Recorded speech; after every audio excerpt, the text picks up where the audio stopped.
Bienvenidos nuevamente a las clases de la asignatura Radiación y Ondas Guiadas. El día de hoy vamos a tener la clase número 11 y vamos a iniciar un conjunto de subtemas dentro del tema más grande que vamos a denominar líneas de transmisión. Es decir, esta clase y las dos siguientes van a tener ese título genérico de línea de transmisión, ya que son diferentes enfoques que vamos a tener con respecto a lo que veníamos tratando anteriormente. Entonces, continuando con esta tónica, nosotros en el módulo anterior habíamos estado trabajando con ondas en el espacio. Ya en este módulo comenzamos hablando de ondas guiadas. Vimos los modos TEM, los modos TE, los modos TM, cuya finalidad, ya sabemos, es conducir o guiar la energía electromagnética en la dirección que nosotros deseamos. Para hacer eso, que fue lo que nosotros hicimos, tomamos el problema general en 3 dimensiones y lo convertimos en 2 problemas. Un problema que tenía que ver con el comportamiento transversal de las ondas y otro problema que es el comportamiento longitudinal. Ese comportamiento transversal fue el que nos dio origen a toda esa teoría que vimos antes, que nos produjo el concepto de modos TEM, modos TE, modos TM. Eso es, digamos, esencialmente el comportamiento transversal de la guía de onda. Los temas que estamos hablando ahora, que vamos a denominar de manera genérica línea de transmisión, tiene que ver precisamente con el comportamiento longitudinal de dichas ondas. De la misma forma como nosotros en capítulos anteriores habíamos visto que la interacción de las ondas con un medio material producía ondas reflejadas y también transmitidas a través del medio. En este modelo también vamos a utilizar los mismos nombres. Entonces, lo que vamos a hacer ahora es, en este modelo longitudinal de la onda, vamos igualmente a utilizar los términos onda incidente y onda reflejada. Hemos hablado de línea de transmisión. El concepto de línea de transmisión significa que nosotros en este comportamiento longitudinal vamos a trabajar con cantidades circuitales en lugar de con los campos.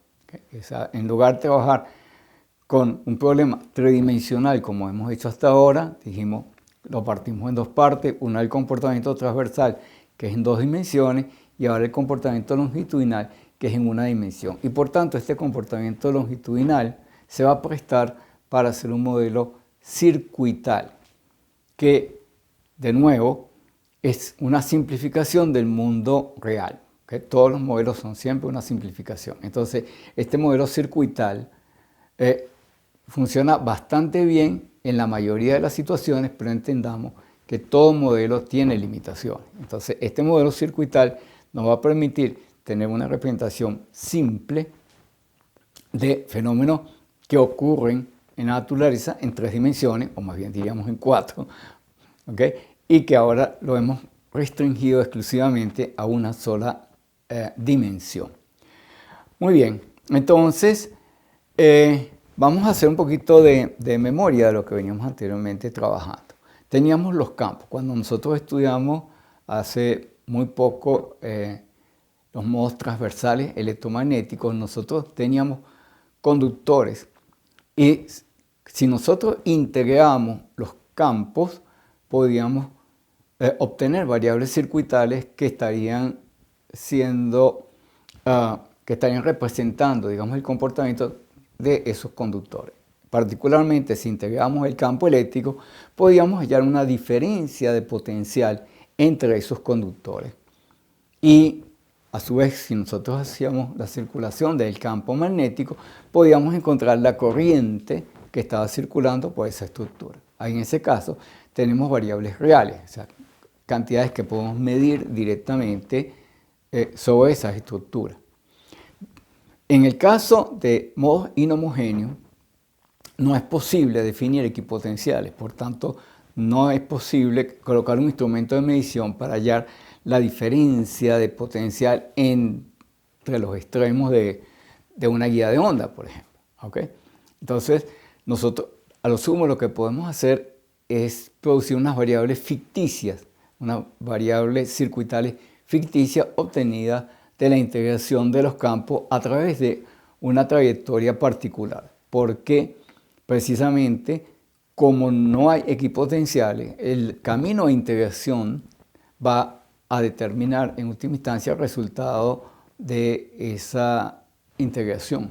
¿Okay? Si yo integro en una guía de onda, si yo integro entre dos placas opuestas, siguiendo, digamos, el camino que está, digamos, en el centro de una guía de onda rectangular, obtengo un valor distinto que si lo hago en otra parte de dicha estructura, digamos, hacia los extremos, hacia los lados, yo voy a tener un valor de esa integral distinta. Por tanto, allí el potencial que yo obtendría como resultado de esa integración va a depender de la posición y por tanto entonces yo no voy a tener equipotenciales, ¿no? Son simplemente condiciones de frontera que va a tener ahí.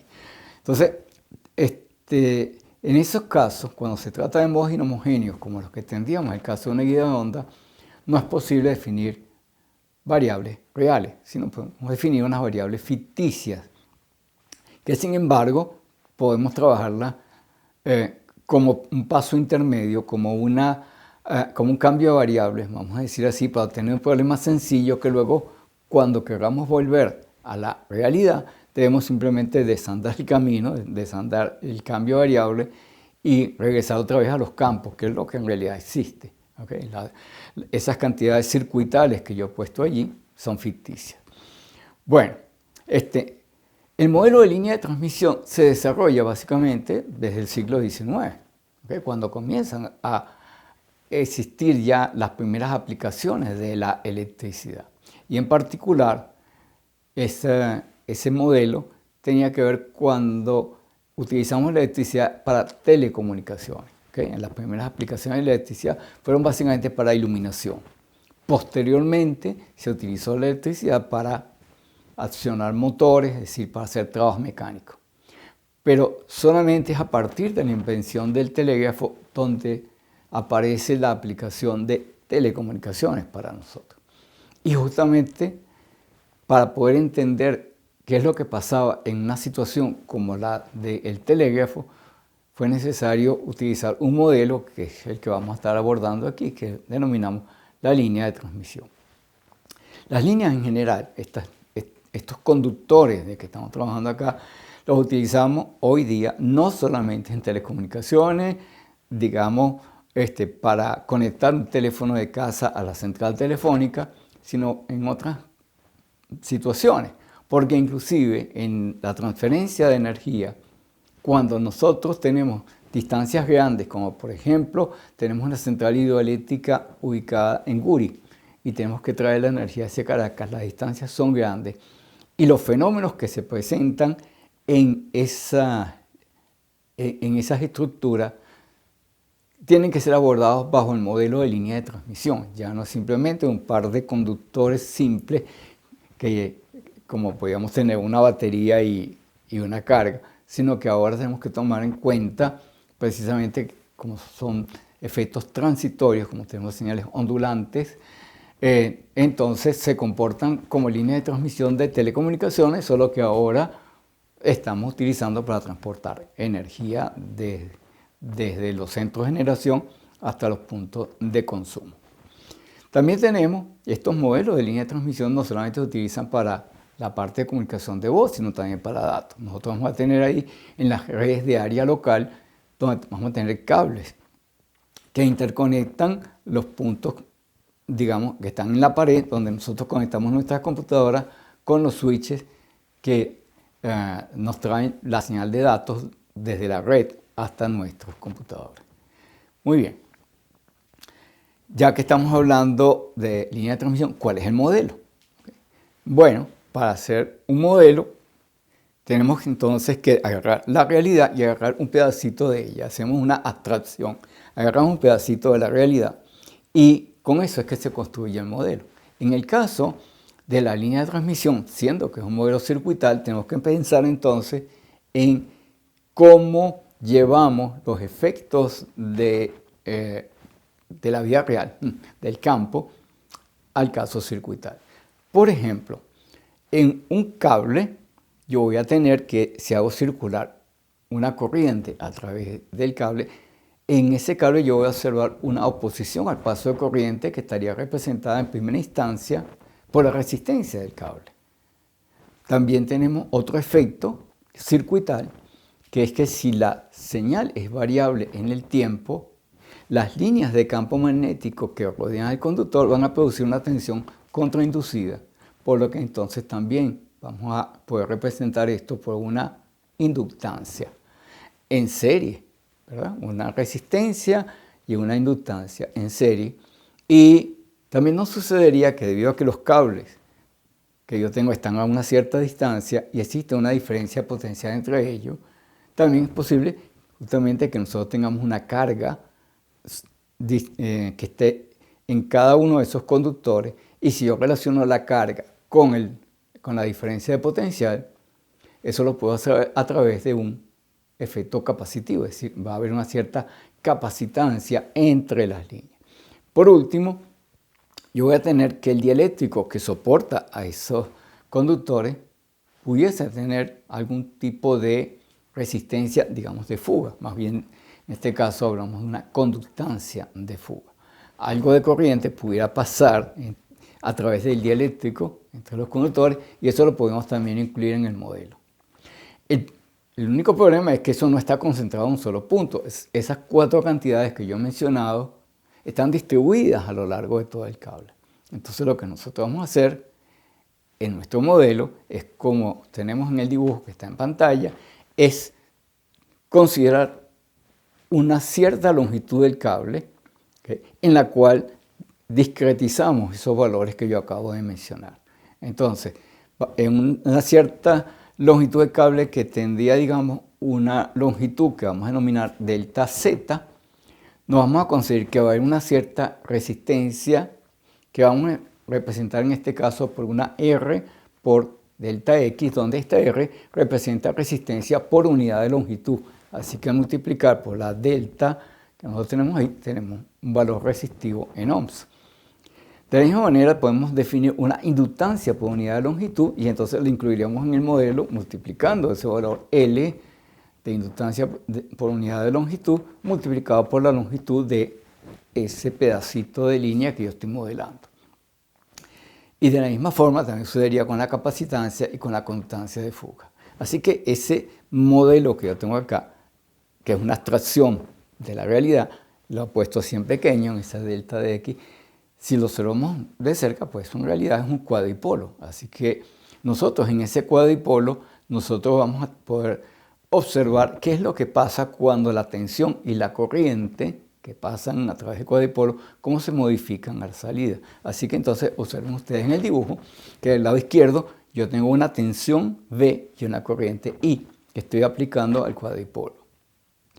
Cuando nosotros observamos esto a la salida, vemos que los valores son distintos. En particular, veríamos que hay un cambio en la amplitud del voltaje, ¿verdad? La magnitud del voltaje va a ser afectada. ¿Por qué? Porque esa corriente que está circulando por la rama serie va a producir una caída de tensión a lo largo de la rama serie. Esa caída de tensión va a ser debida en parte al componente resistivo y en parte al componente inductivo. Así que a la salida yo voy a tener una tensión que va a ser el valor original más una variación del voltaje con respecto de la magnitud Z que estamos utilizando para indicar las longitudes, multiplicada por el largo de esa sección. Así que entonces tendríamos allí que el voltaje a la salida sería V más derivada respecto de Z del voltaje multiplicada por la longitud delta Z de la sección de línea que estamos considerando. De la misma manera, tendríamos que la corriente a la salida sería afectada precisamente por los elementos que están en paralelo. Es decir, en el dibujo tenemos el capacitor y tenemos la conductancia de fuga. Por tanto, la corriente que tendríamos del lado de salida va a ser distinta de la que tenemos en la entrada, así que será una corriente más la variación de la corriente respecto de la distancia multiplicada por la longitud del elemento. ¿Okay? Entonces, todo eso que yo acabo de mencionar, ahora lo podemos expresar por fórmula. Antes lo teníamos en el dibujo y ahora lo tenemos en esta fórmula. Tendríamos entonces ahora, si yo resto los valores iniciales para tomar en cuenta solamente la variación, yo voy a tener unas expresiones como las que tenemos en pantalla. Tendríamos entonces que menos la variación de delta respecto de z por delta z va a ser igual a r por delta z más L por delta z por la derivada de I respecto del tiempo. ¿Okay? Y una expresión similar para el caso de la variación de la corriente. Fíjense ustedes una cosa. Primero, que hay un cambio de signo. ¿Por qué? Porque en realidad lo que ocurrió fue que cuando yo iba de la entrada a la salida hubo una disminución de la tensión, porque hubo una caída de tensión. Por eso el signo menos. En el caso de la tensión, y lo mismo para la corriente, hay una disminución en la corriente, porque hay una parte que se va por el elemento paralelo. Muy bien. Y la otra cosa que observarán ustedes es que las derivadas son derivadas parciales. ¿Por qué? Porque tenemos una variación respecto del tiempo, además la variación respecto del espacio. Y si ahora nosotros dividimos por delta z, vamos a tener unas expresiones que se parecen muchísimo a las ecuaciones de Maxwell que nosotros hemos estudiado anteriormente. Quizás con un pequeño cambio en la segunda de estas expresiones, que aparece un signo menos, que en el caso de las ecuaciones de Maxwell todos los signos serían positivos. ¿Ok? Eso es simplemente por una razón de los operadores vectoriales en aquel caso. En este caso, entonces, si observamos la expresión que tenemos en pantalla, diríamos entonces que la derivada de v respecto de z, que sería equivalente en nuestro caso al famoso rotor de E en la primera ecuación de Maxwell, ¿verdad? Va a ser igual a la derivada a L por la derivada respecto del tiempo de la corriente, que allá sería entonces el término correspondiente al flujo magnético. Aquí vamos a tener es la L por la corriente. Y hay un término nuevo que no estaba presente antes, que es la caída en la parte resistiva, o sea que tenemos ahí entonces R por I.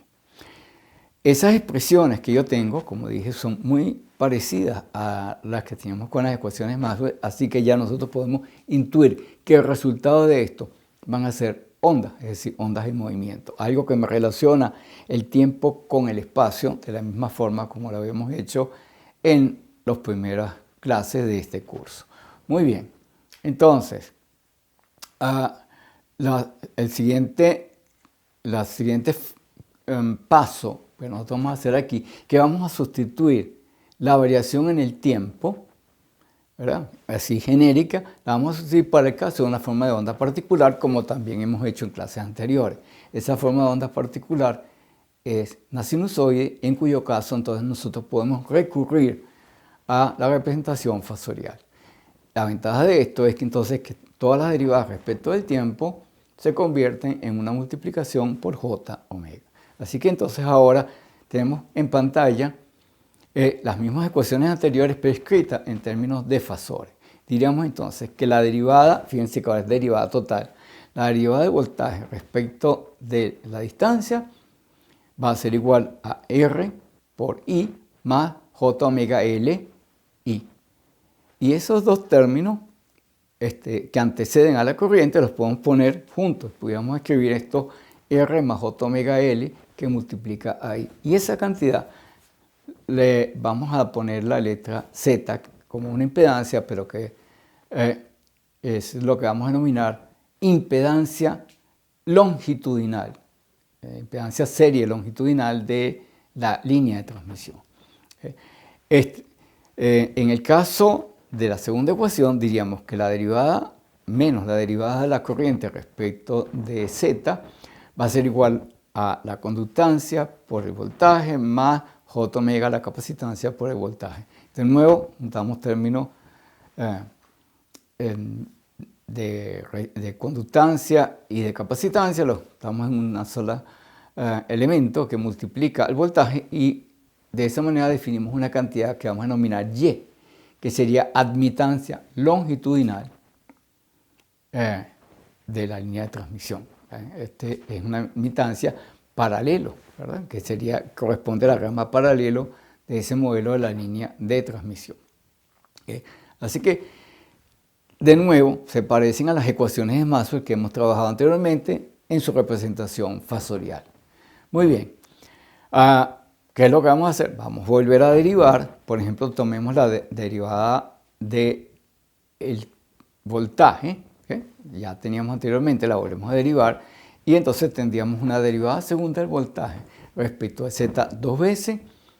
Va a ser igual, sustituyendo el término de la derivada de la corriente respecto de Z.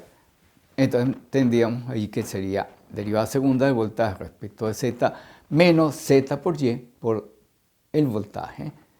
¿Okay? Y eso igualado a 0. Esa cantidad Z por Y la vamos a denominar gamma cuadrado, porque va a ser un autovalor para nosotros, un autovalor de esa ecuación de propagación que tenemos allí, porque tiene exactamente la misma forma que nosotros habíamos tenido anteriormente para la ecuación de propagación de los campos, solo que ahora lo tenemos para el voltaje. Así que tenemos que esta cantidad gamma va a jugar el mismo papel de la constante de propagación que habíamos definido anteriormente con el mismo nombre, gamma. Para los campos ahora lo tenemos para la variable circuital voltaje. Y esta ecuación que tenemos acá se le conoce popularmente con el nombre de ecuación del telegrafista, porque en realidad fue estudiada por primera vez en el primer sistema de comunicaciones eléctricas que hubo, que fue la telegrafía. Primero vino la telegrafía y después fue que vino la telefonía. El problema justamente que dio origen a este estudio y a este modelo fue precisamente que cuando nosotros utilizábamos la línea de transmisión telegráfica, a medida que la línea se hacía cada vez más larga, empezaban a haber problemas en las comunicaciones. Me voy a parar un momento acá para narrar un poco esta situación. La telegrafía estuvo, en el caso de los Estados Unidos particularmente, el desarrollo de la telegrafía estuvo muy ligado al desarrollo de los trenes. La conquista del oeste, como se llamó en aquella época, de la expansión de los Estados Unidos hacia el interior, porque recuerden que los Estados Unidos empezaron básicamente en la costa y progresivamente se fueron moviendo hacia el interior. Y lo que marcó precisamente esa conquista fue lo que en aquella época se llamó el caballo de hierro, es decir, el tren. Pero el tren iba acompañado justamente del telégrafo, porque había que coordinar precisamente la circulación de los trenes, porque en muchas ocasiones sucedía que se utilizaba una sola vía férrea para ir en las dos direcciones. Entonces, para evitar de que dos trenes se encontraran de frente y hubiera un choque, había que coordinar exactamente las horas de partida de los trenes desde las estaciones para que solamente un tren estuviera sobre la línea en un determinado tiempo. Por eso era necesario que hubiera una comunicación entre las estaciones, para que entonces tener la garantía de que los trenes no se iban a encontrar en el medio. Posteriormente, cuando ya el tráfico de trenes creció, pues ya entonces se hicieron dos líneas paralelas. Pero cuando eso arrancó, había una sola línea para ir en una dirección o en la otra. Entonces, como les decía, hubo una necesidad de comunicación entre los extremos de una determinada vía ferroviaria para que los conductores supieran cuándo podían ocupar esa línea. Y el tema es que entonces, a medida que las distancias entre las estaciones se hacían cada vez más largas, sucedía que era mucho más difícil que la señal telegráfica llegara correctamente. Habían factores que en aquel momento eran desconocidos y que para poderlos comprender hubo necesidad de desarrollar modelos como los que tenemos ahorita. Este modelo de línea de transmisión, entonces, lo que nos permitió entender el funcionamiento de la línea y entender justamente las limitaciones que tenía esa línea de transmisión telegráfica en aquel momento y a su vez también proponer soluciones. Este tipo de cosas que yo estoy hablando para señal telegráfica también es aplicable para el caso de las señales de voz, porque también nos encontramos que cuando ya quisimos hacer líneas telefónicas de mayor distancia unas con otras, nos encontramos con los mismos problemas que con la señal telegráfica y encontramos justamente que hubo una manera de compensar los problemas y permitir que entonces hubiera comunicaciones de voz de larga distancia sobre cables. Todavía no se han inventado pues las comunicaciones inalámbricas en aquella época. Bueno, volviendo sobre el tema entonces, ya tengo una expresión, una ecuación diferencial igualada a 0, ¿verdad? En la cual tengo derivada segunda de b respecto de z dos veces menos una constante gamma cuadrado por b igual a 0. Eso ya lo hemos visto muchísimas veces. Esa expresión tiene como solución exponenciales complejas. Así que entonces, la solución general del voltaje en cualquier punto de la línea b de z va a ser, digamos, dos soluciones. Una con una exponencial positiva y otra negativa. Digamos entonces que la fórmula sería que el voltaje en cualquier punto sería una cierta cantidad B más, vamos a denominarlo en este momento B más, multiplicado por E a la menos gamma Z, más una B menos por E a la gamma Z. ¿Y qué representan esto? Las mismas ondas progresiva y regresiva que hemos tenido en el caso de los campos. La cantidad gamma que está aquí sería obviamente la raíz cuadrada del producto de Z por Y, que a su vez son números complejos, ¿verdad? Porque tenían parte resistiva, inductiva, capacitiva. Así que entonces, finalmente, esa raíz cuadrada de un número complejo es otro número complejo. Entonces vamos a tener que gamma va a tener una parte real, alfa, y una parte imaginaria, beta, de la misma forma que hemos estudiado eso en clases anteriores para el caso de los campos, ahora lo tenemos para el caso de las variables circuitales. Una vez que ya tenemos una expresión para el voltaje, nos tocaría entonces hallar la corriente. Bueno, la corriente la obtenemos simplemente derivando, ¿okay? Lo tenemos de la primera expresión, así que entonces obtendríamos que la corriente en cualquier punto de la línea sería menos 1 sobre z por la derivada de voltaje respecto de z.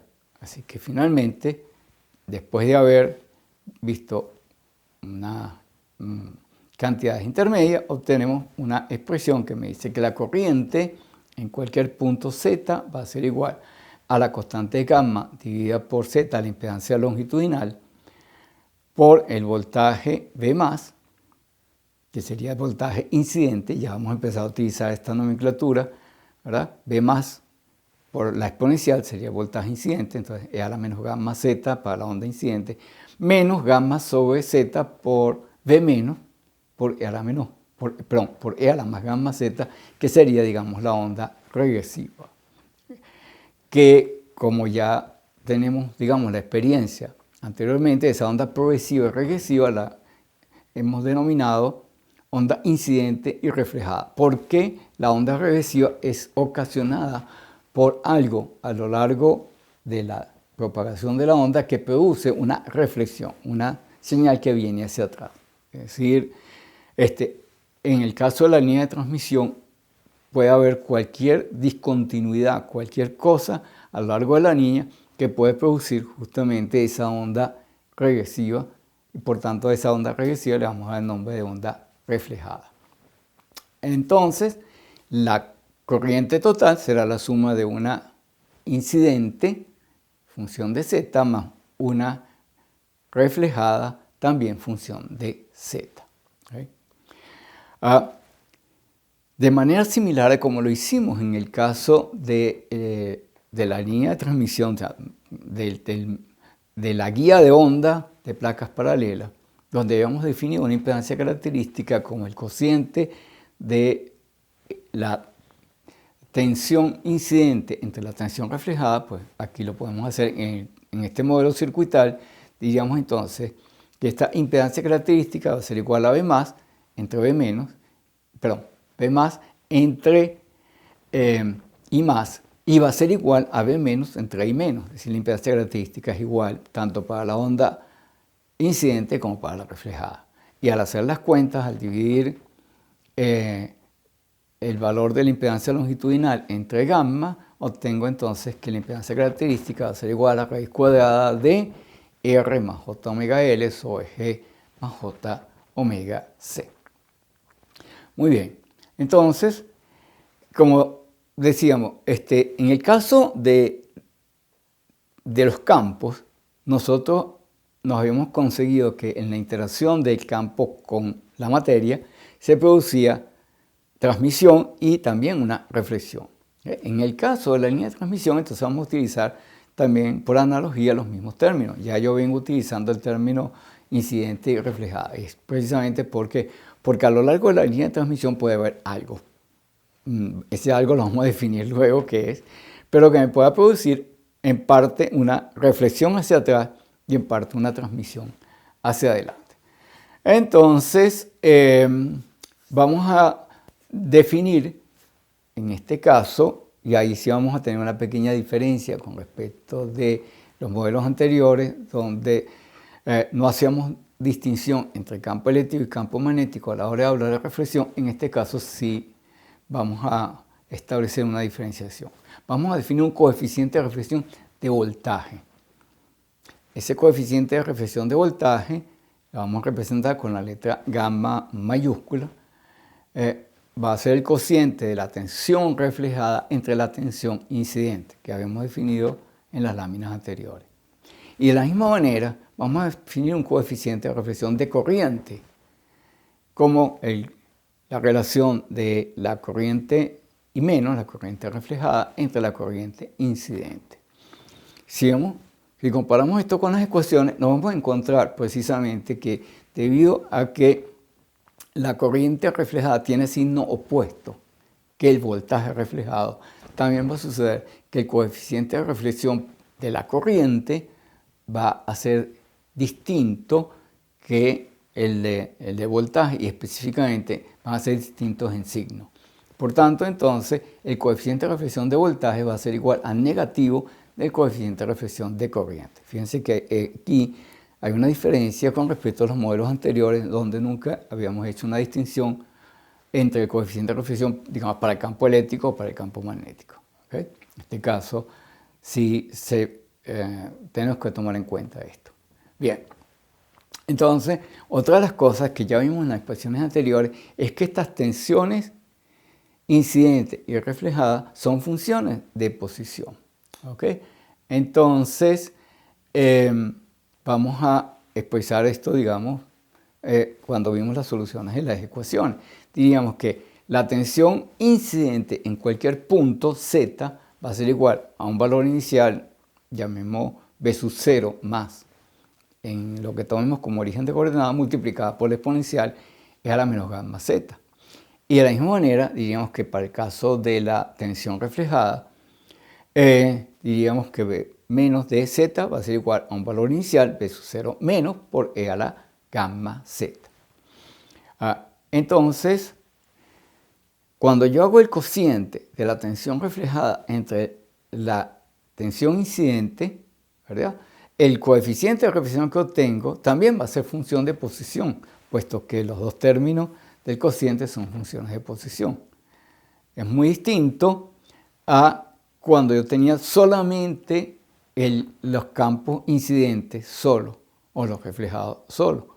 Pero cuando ahora tengo el voltaje total, si yo digo el voltaje total entre la corriente total, ¿verdad?, yo voy a tener cantidades que son variables a lo largo de la línea. Aquí también va a suceder con el coeficiente de reflexión. Yo voy a tener entonces que este coeficiente de reflexión obtenido de la división de la reflejada entre el incidente va a ser función de posición. De manera que entonces el valor de la gamma de z va a ser igual, después de haber hecho todas las operaciones, va a ser igual a b sub 0 menos entre b sub 0 más por e a la 2 gamma z.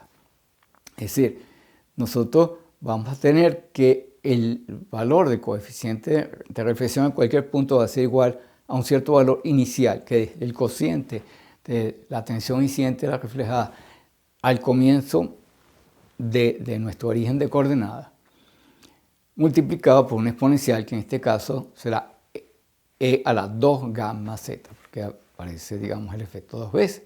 Ese cociente de b sub 0 menos entre b sub 0 más lo vamos a denominar gamma 0. Sería el coeficiente de reflexión inicial en el punto de referencia, ¿verdad? Entonces, el punto de referencia, digamos, nuestro origen de coordenada. Sin embargo, y haciendo analogía con lo que habíamos hecho para los campos, sucede que como lo que da origen a la onda reflejada es precisamente la discontinuidad.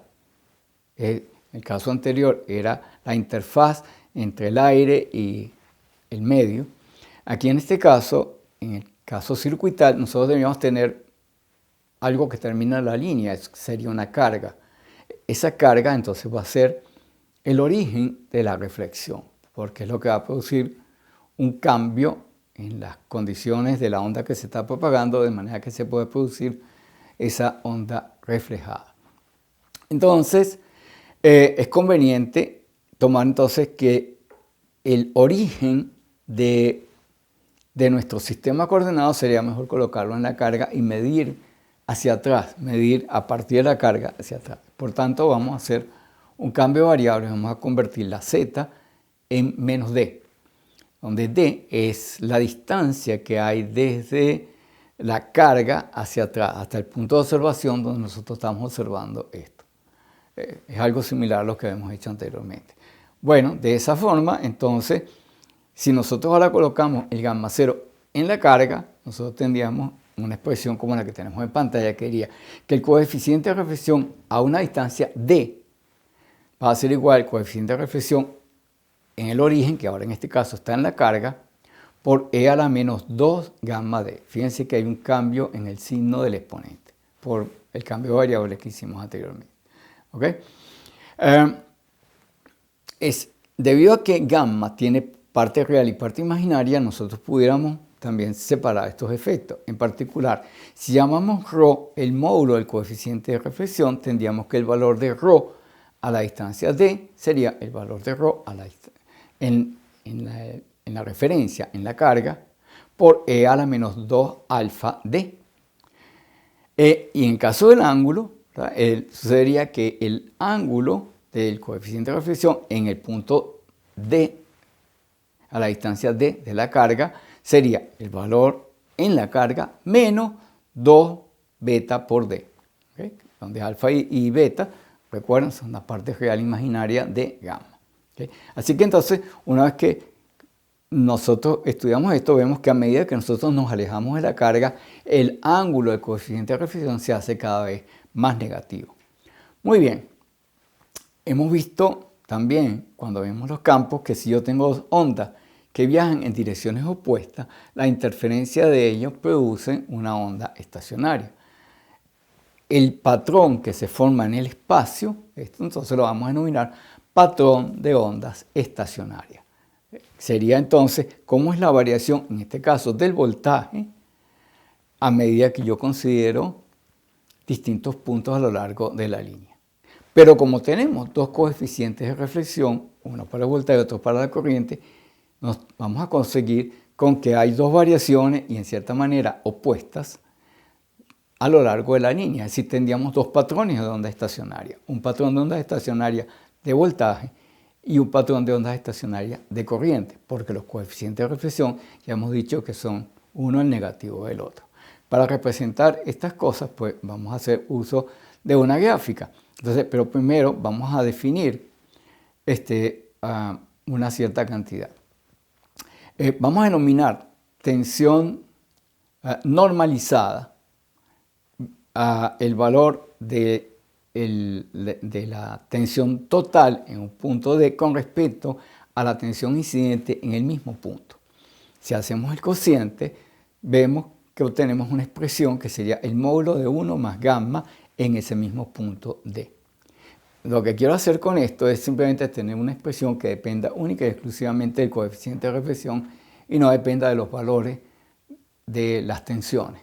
¿Okay? Entonces, eso que hicimos para el caso del voltaje, vamos a hacerlo para la corriente. La corriente en cualquier punto de la línea va a ser la corriente en ese punto, la corriente total dividida entre la corriente incidente, y eso va a ser 1 más el coeficiente de reflexión de corriente, pero como ya sabemos que es el negativo del coeficiente de reflexión de tensión, entonces tenemos del lado derecho módulo de 1 menos gamma en el mismo punto D. Entonces, como ustedes pueden ver, debido al cambio de signo también vamos a encontrar una diferencia en el comportamiento de la corriente respecto de la tensión. Ahora sí, entonces ahora que ya tenemos estas cantidades, vamos a verlo gráficamente.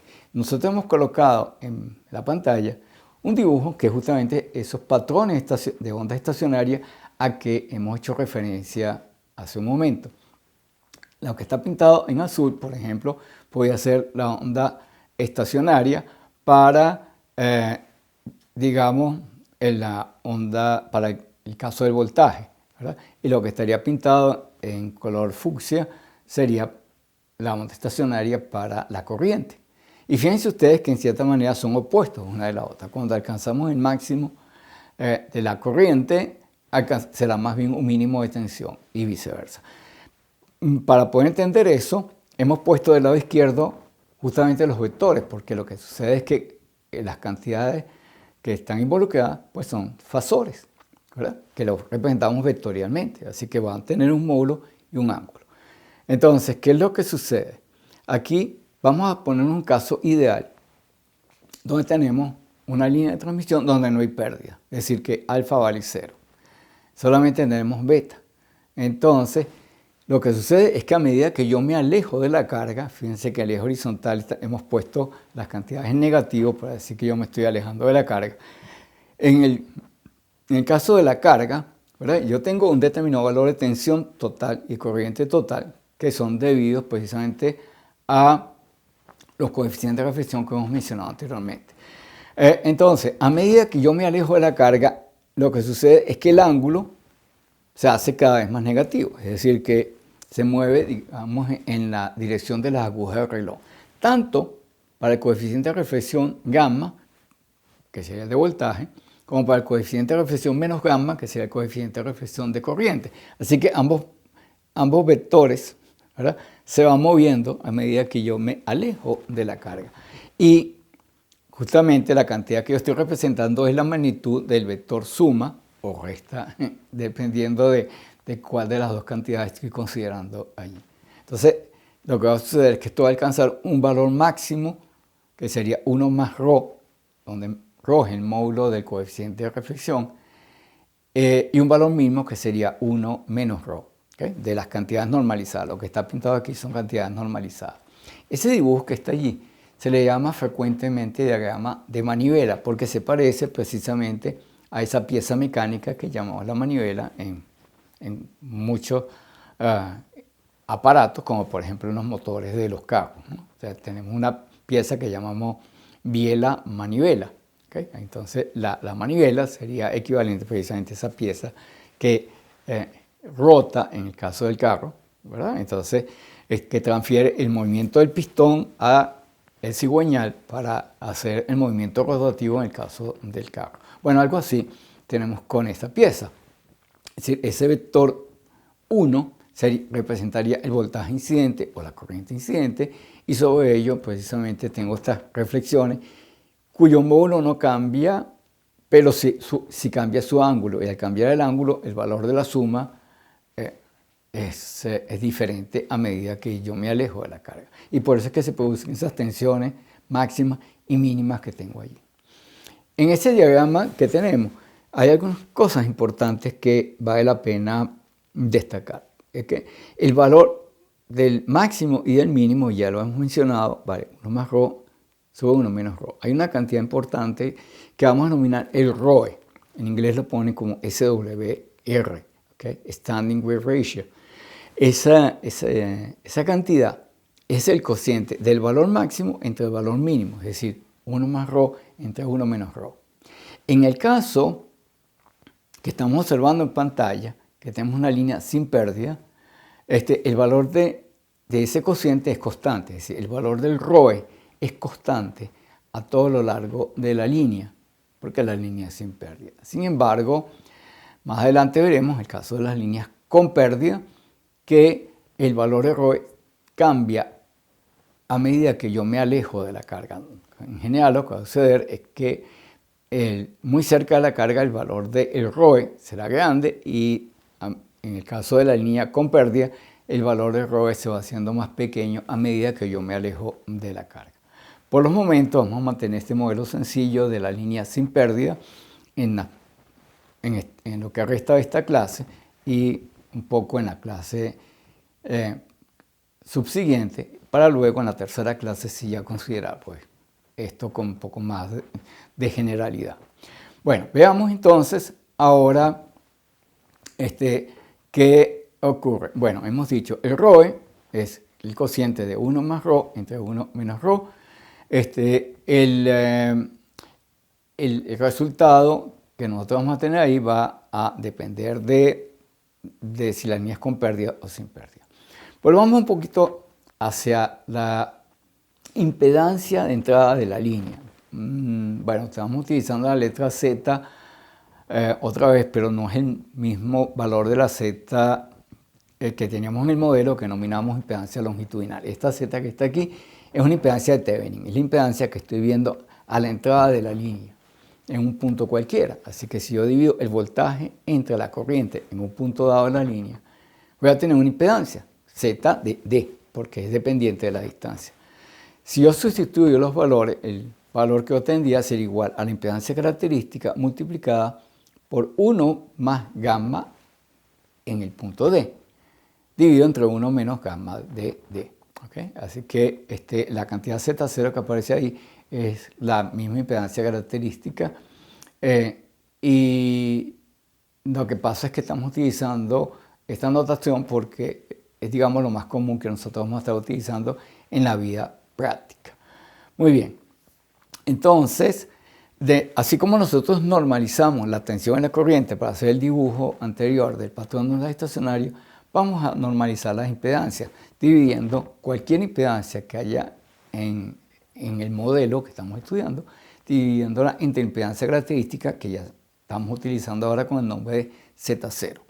Muy bien, entonces, ahora, si lo sustituimos en la expresión anterior, tendríamos entonces que la impedancia normalizada en cualquier punto de la línea va a ser simplemente el cociente de 1 más gamma sobre 1 menos gamma evaluada ambas en el punto D.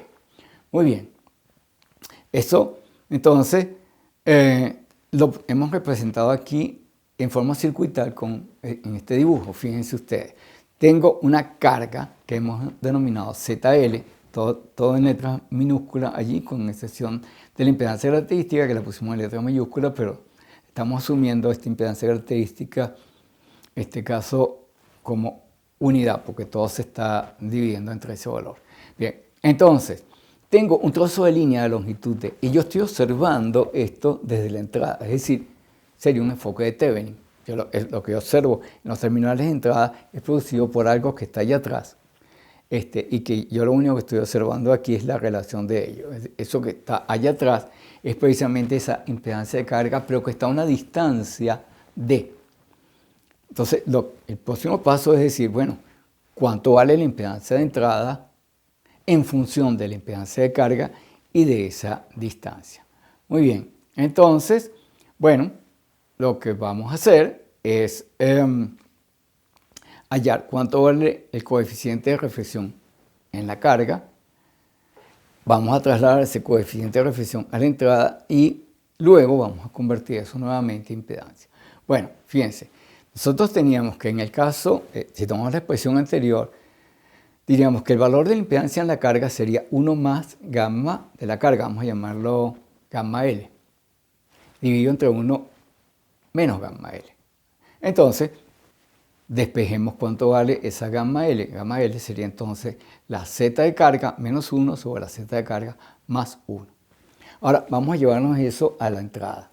¿Qué es lo que tenemos que hacer? Tomar ese valor del coeficiente de reflexión en la carga y multiplicarlo por E a la menos 2 veces gamma D. Y eso nos lo traemos a la entrada, ¿verdad? Así que ya yo tengo entonces el coeficiente de reflexión a la distancia D. Bueno, ahora que ya tengo el coeficiente de reflexión, calculemos la impedancia. La impedancia sería 1 más gamma, esa gamma D que acabo de calcular, dividido entre la diferencia. Muy bien. Lo próximo que hay, no me voy a detener en los valores intermedios, ¿ok? Simplemente voy a mostrar el procedimiento. ¿Qué es lo que hacemos? Sustituimos el valor del coeficiente de reflexión en la carga multiplicado por la exponencial y luego esas exponenciales las expandimos hasta que finalmente obtenemos unas expresiones trigonométricas, ¿ok? Así que vamos a tener finalmente, después de todas esas operaciones que ustedes ven allí en pantalla, tenemos que la impedancia a la entrada de la línea va a ser igual a la impedancia en la carga más la tangente hiperbólica de gamma D sobre la impedancia de la carga por la tangente hiperbólica de gamma D más 1. Como siempre, queremos tener un modelo sencillo para poder interpretar, porque muchas veces nos cuesta trabajar con funciones hiperbólicas, así que entonces vamos a considerar un caso sencillo. Consideremos entonces que la línea no tuviera pérdida. Si la línea no tiene pérdida, en ese modelo sin pérdida, alfa vale 0, entonces la tangente hiperbólica se cambia a una tangente trigonométrica. Diríamos entonces que la tangente hiperbólica de J beta D va a ser simplemente J por la tangente de beta D, tangente trigonométrica. La otra era tangente hiperbólica. ¿Okay? Sustituyendo eso en la expresión anterior, tendríamos entonces que la impedancia a la distancia D va a ser igual a la impedancia de carga más J tangente de beta D sobre 1 más J por la impedancia de carga por la tangente de beta D. ¿Okay? Y ya será motivo de la próxima clase interpretar esa expresión. La vamos a dejar hasta aquí para que entonces en la próxima clase comencemos a darle valores particulares a cada uno de los términos de esa expresión y entender justamente cómo va a ser el comportamiento de la impedancia de entrada de esta línea. Eso es lo que tenemos entonces por el día de hoy. Nos vemos en la próxima clase.